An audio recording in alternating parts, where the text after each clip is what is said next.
छोट्याशा शांत शहरात जानकीबाई नावाच्या एक साध्या, प्रेमळ आणि शांत स्वभावाच्या महिला राहत होत्या.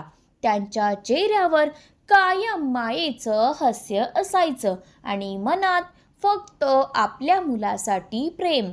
त्यांचे पती काही वर्षापूर्वी आजाराने गेले होते. त्या दिवसानंतर जानकीबाई पूर्णपणे एकट्या पडल्या होत्या. पण त्यांनी हार मानली नाही, कारण त्यांचं संपूर्ण आयुष्य आता फक्त त्यांच्या मुलासाठी उरलं होतं. त्यांच्या मुलाचं नाव होतं निखिल. तोच त्यांचं जग होता. जानकीबाईंनी खूप हाल अपेष्टा सहन करून मुलाला मोठं केलं होतं. त्या दिवसभर लोकांच्या घरची कामं करायच्या, कधी भांडी घासायच्या, कधी शिवणकाम करायच्या, तर कधी स्वयंपाकाचं काम करून पैसे कमवायच्या. फक्त एकच स्वप्न होतं, माझा मुलगा शिकून मोठा माणूस व्हावा. त्या स्वतः जुन्या साड्या घालायच्या, पण मुलासाठी नवीन कपडे आणायच्या. स्वतः उपाशी राहायच्या, पण निखिलला पोटभर जेवू घालायच्या. रात्री उशिरापर्यंत काम करूनही त्या मुलाच्या अभ्यासाजवळ बसून राहायच्या. त्याला कधी आईची कमी जाणवून दिली नाही. निखिल ही लहानपणी आईवर खूप प्रेम करायचा. तो आईच्या कुशीत डोकं ठेवून नेहमी म्हणायचा, आई, मी मोठा झालो की तुला खूप सुख देईन, तुला कधीच दुःख होऊ देणार नाही. हे शब्द ऐकून जानकीबाईंच्या डोळ्यात आनंदाश्रू यायचे, कारण त्यांच्यासाठी मुलाचं प्रेम हाच जगण्याचा आधार होता. काळ पुढे सरकत गेला. निखिल अभ्यासात हुशार होता. त्याने खूप मेहनत घेतली आणि शेवटी शहरात एका मोठ्या कंपनीत चांगल्या नोकरीला लागला. तो दिवस जानकीबाईंसाठी आयुष्यातला सर्वात आनंदाचा दिवस होता. त्यांच्या डोळ्यात अभिमान होता. त्या सगळ्यांना आनंदाने सांगत होत्या, माझा मुलगा आता मोठा अधिकारी झाला. निखिल ही सुरुवातीला आईची खूप काळजी घ्यायचा. तो शहरातून आईसाठी भेटवस्तू आणायचा, तिच्या औषधांची काळजी घ्यायचा आणि नेहमी म्हणायचा, आई, आता तुला काम करण्याची गरज नाही. हे ऐकून जानकीबाईंना वाटायचं, माझे सगळे कष्ट आज सफल झाले. काही वर्षांनी निखिलचं लग्न पूजा नावाच्या मुलीशी ठरलं. पूजा शहरात वाढलेली, सुंदर आणि बोलायला गोड होती. लग्नाच्या सुरुवातीला ती जानकीबाईंशी खूप प्रेमाने वागायची. ती त्यांना आई म्हणून हाक मारायची, त्यांच्यासोबत बसून गप्पा मारायची, त्यांची काळजी घ्यायची. हे पाहून जानकीबाईंच्या मनात समाधान निर्माण झालं. त्यांना वाटलं, मला मुलीसारखी सून मिळाली. घरात पुन्हा आनंदाचं वातावरण तयार झालं होतं. सगळे एकत्र बसून जेवायचे, हसायचे, गप्पा मारायचे. जानकीबाईंना वाटत होतं, आता माझं आयुष्य शांततेत आणि आनंदात जाईल. पण त्यांना माहीत नव्हतं की काळ हळूहळू सगळं बदलणार होता. पण कधी कधी आयुष्यात सगळं चांगलं चालू असतानाच नात्यांमध्ये हळूहळू बदल सुरू होतो. सुरुवातीला ज्या घरात प्रेम, आदर आणि आपुलकी होती, त्याच घरात आता शांततेच्या जागी तणाव वाढू लागला होता. लग्नानंतर काही महिने सगळं व्यवस्थित चाललं. पूजा जानकीबाईंशी प्रेमाने बोलायची, त्यांची काळजी घ्यायची आणि निखिललाही वाटायचं, माझी पत्नी आणि आई दोघीही खूप चांगल्या आहेत. पण हळूहळू पूजाच्या वागण्यात बदल दिसू लागला. तिला आता सासूचं प्रत्येक काम त्रासदायक वाटू लागलं. जानकीबाई सकाळी लवकर उठून घर साफ करायच्या, स्वयंपाक करायच्या, पूजासाठी चहा बनवायच्या, तिची काळजी घ्यायच्या. पण पूजाला त्या गोष्टींमध्ये प्रेम दिसत नव्हतं. तिला वाटायचं, सासू प्रत्येक गोष्टीत हस्तक्षेप करते, ती सतत निखिलच्या कानात भर घालू लागली. रात्री झोपताना एकटं असताना ती निखिलला म्हणायची, तुझी आई प्रत्येक गोष्टीत बोलते, आपल्याला स्वतःचं आयुष्य जगू देत नाही. आपण काहीही केलं तरी त्यांना मध्ये बोलायचं असतं, आपण वेगळं राहायला हवं. सुरुवातीला निखिल आईची बाजू घ्यायचा. तो शांतपणे म्हणायचा, पूजा, आईने आयुष्यभर खूप कष्ट घेतले आहेत, त्या आपल्यासाठीच सगळं करतात. पण रोज रोज तेच ऐकून हळूहळू त्याच्याही मनात बदल होऊ लागला. आता त्याला आईच्या छोट्या छोट्या गोष्टींचाही राग येऊ लागला. जानकीबाईंनी प्रेमाने काही सांगितलं तरी तो चिडून उत्तर द्यायचा. एक दिवस फक्त एवढंच म्हणलं, बाळा, ऑफिसला जाताना जेवण करून जा.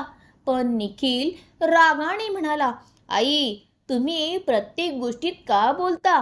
हे शब्द ऐकून जानकीबाई काही क्षण शांत राहिल्या.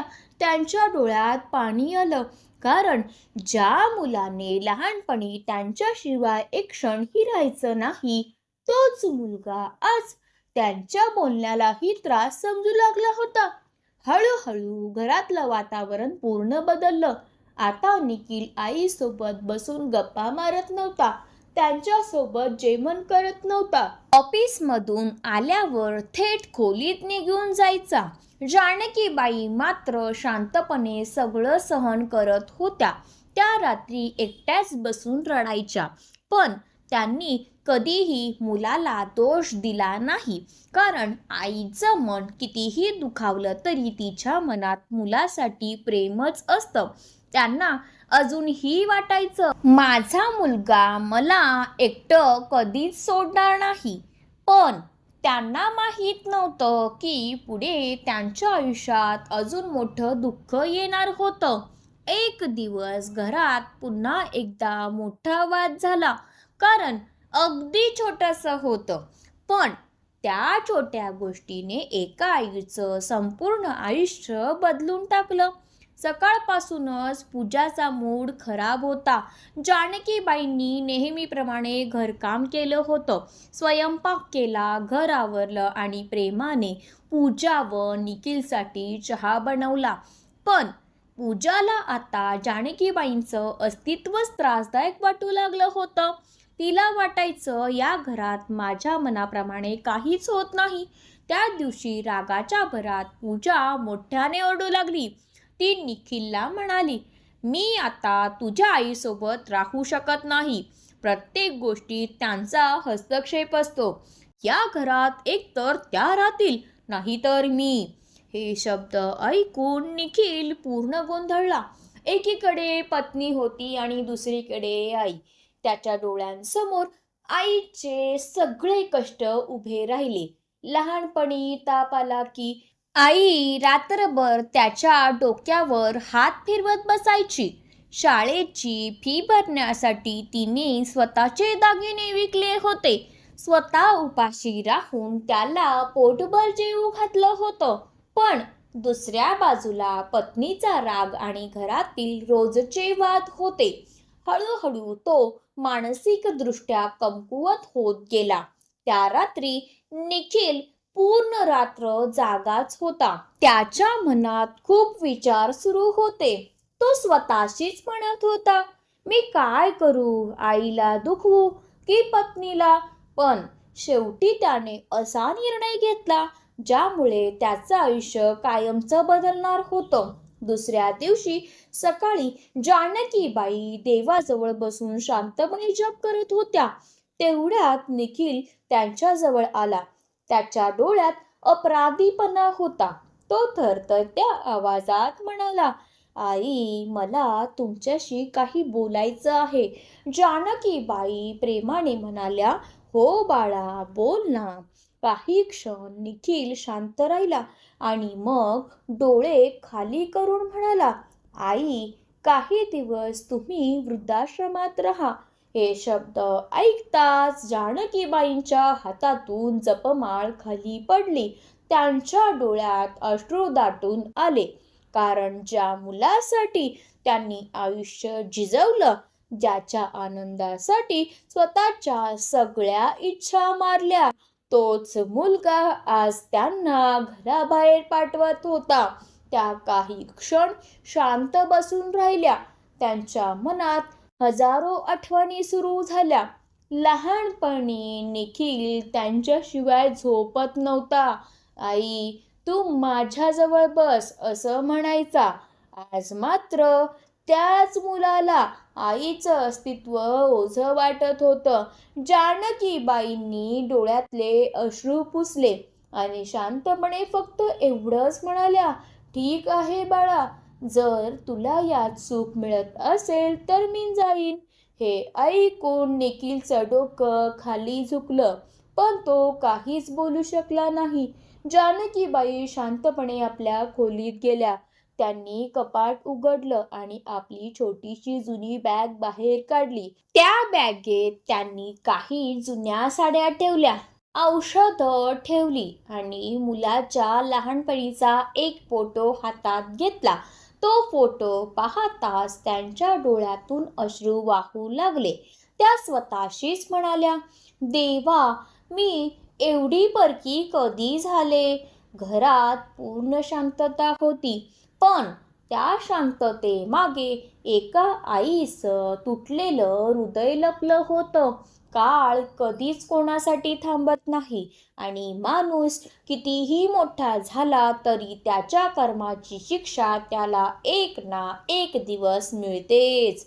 जानकीबाईंना वृद्धाश्रमात सोडल्यानंतर निखिल आणि पूजा पुन्हा आपल्या आयुष्यात व्यस्त झाले. सुरुवातीला पूजाला खूप आनंद झाला होता, कारण आता घरात तिला अडवणारं, समजावणारं किंवा काही सांगणारं कोणीच उरलं नव्हतं. ती तिच्या मनाप्रमाणे जगत होती. निखिल ही स्वतःला समजावत होता, काही दिवसांनी सगळं ठीक होईल. पण त्याला माहीत नव्हतं की आयुष्य आता त्याच्यासाठी वेगळाच खेळ खेळणार होतं. काही महिन्यांनी निखिलच्या कंपनीत अचानक मोठी समस्या निर्माण झाली. कंपनीला प्रचंड नुकसान झालं. अनेक कर्मचाऱ्यांना कामावरून काढून टाकलं जात होतं आणि त्या यादीत निखिलचंही नाव होतं. ही बातमी ऐकताच निखिलच्या पायाखालची जमीन सरकली, कारण ज्या नोकरीवर त्याचं संपूर्ण आयुष्य उभं होतं तीच नोकरी आज त्याच्या हातातून निसटली होती. तो पूर्णपणे हादरला होता. त्याच्या मनात भीती निर्माण झाली. घरी परतताना त्याच्या डोळ्यांसमोर सतत आईचा चेहरा येत होता. जाणवत होतं, आई असती तर मला धीर दिला असता, पण ज्या आईने आयुष्यभर त्याला आधार दिला तिलाच त्याने वृद्धाश्रमात सोडलं होतं. हळूहळू घराची परिस्थिती खराब होऊ लागली. बँकेचे हप्ते थकू लागले, कर्ज वाढत होतं, घर खर्च भागवणं कठीण होऊ लागलं. निखिल दिवस रात्र नवीन नोकरी शोधत होता, पण त्याला कुठेही यश मिळत नव्हतं.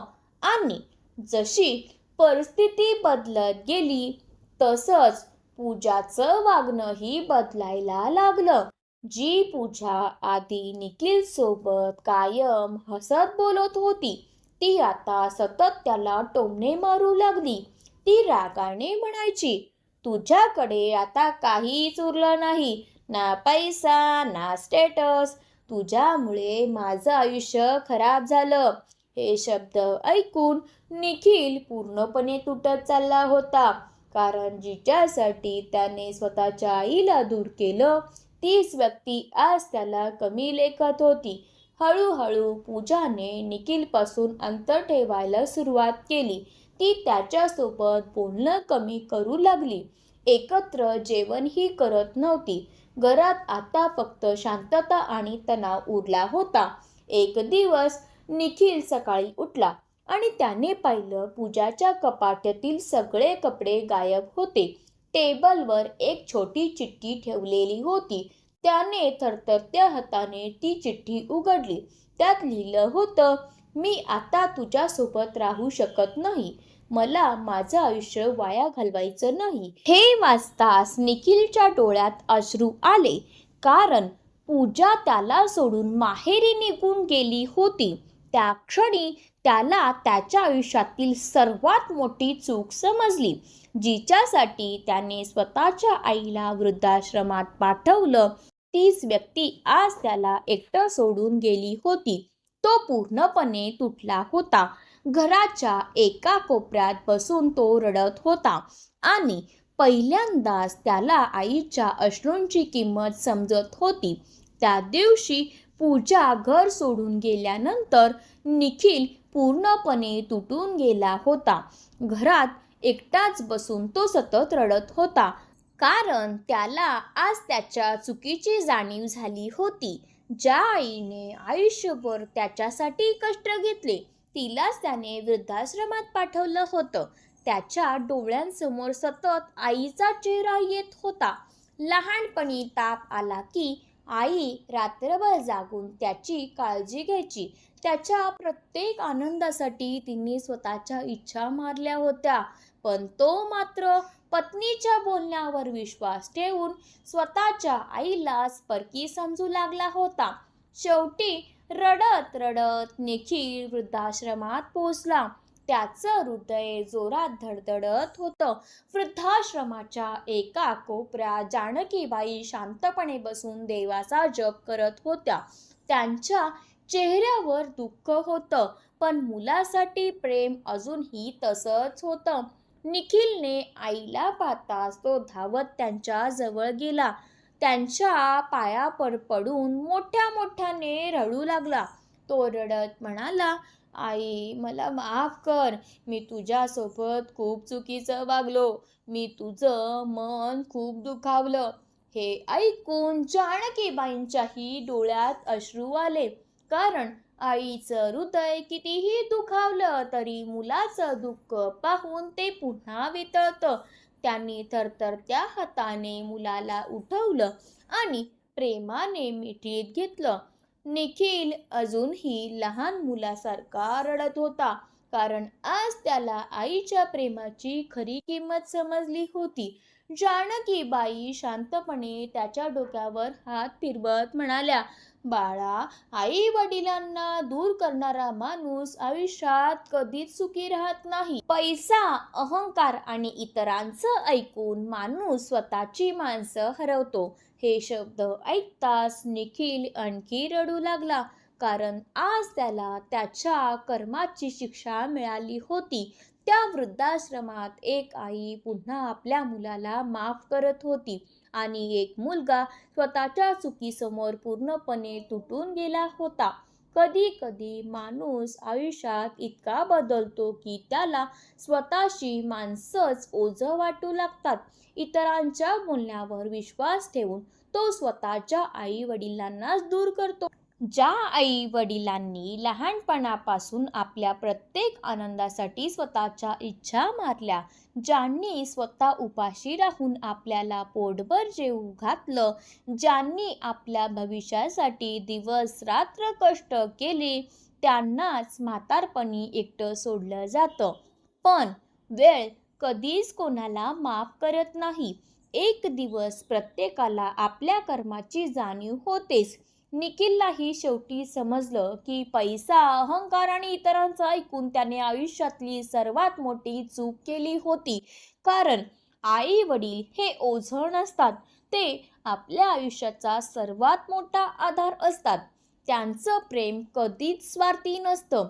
ते शेवटच्या श्वासापर्यंत फक्त आपल्या मुलांच्या आनंदासाठी जगत असतात. म्हणून कधीही आपल्या आई वडिलांचं मन दुखवू नका. त्यांना एकटं सोडू नका, कारण त्यांच्या डोळ्यातले अश्रू आयुष्यभर माणसाला शांत बसू देत नाहीत. ज्यांनी तुम्हाला चालायला शिकवलं त्यांनाच म्हातारपणी एकटं सोडू नका, कारण आई वडिलांचे अश्रू आयुष्यभर पाठलाग करतात. जर ही कथा तुमच्या मनाला स्पर्श करून गेली असेल तर हा व्हिडिओ नक्की लाईक करा, कारण आई वडिलांचं प्रेम शब्दात नाही तर त्यागात दिसतं. अशाच मनाला भिडणाऱ्या, डोळ्यात पाणी आणणाऱ्या आणि आयुष्याचा खरा अर्थ सांगणाऱ्या कथा पाहण्यासाठी आपल्या मनस्पर्श कथा चॅनलला सबस्क्राईब करा आणि ही कथा त्या प्रत्येक व्यक्तीपर्यंत शेअर करा ज्यांना अजूनही आई वडिलांच्या प्रेमाची किंमत समजलेली नाही.